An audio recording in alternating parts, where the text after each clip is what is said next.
But everything changed when the local Costco was built. When the company went and plonked a massive superstore right in the middle of what was a rice field, it radically reshaped the area. The first thing to change were local wages. Unlike the infamous Walmart effect, Costco pays even its entry-level floor staff very well. In Japan, these generous salaries were a big departure from most employers who hadn't given broad pay rises since the 1990s.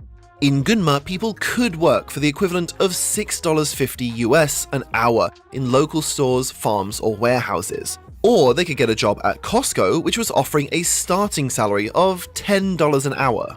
For most locals, the choice was pretty clear, which forced surrounding businesses to raise wages to keep their staff.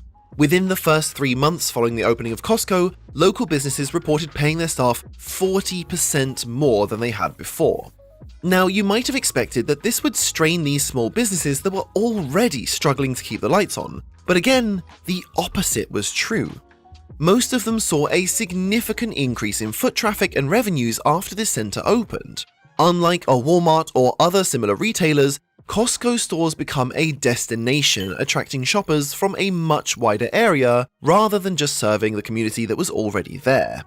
A trip to Costco is something that average shoppers plan for in advance and don't do nearly as frequently as going to a regular retailer, and that's reflected in the data.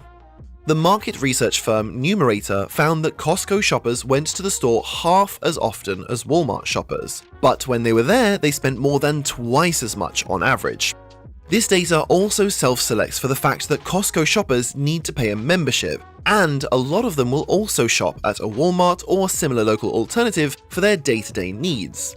What this all means is that for an out-of-the-way town like Gunma in Japan, a Costco acted like a magnet, attracting people from more populated areas to come and do their shopping.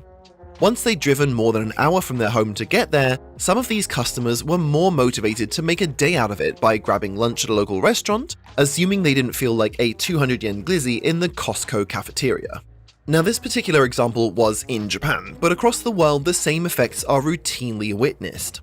A Costco raises the floor on wages, but it makes up for it by bringing in more customers to an area.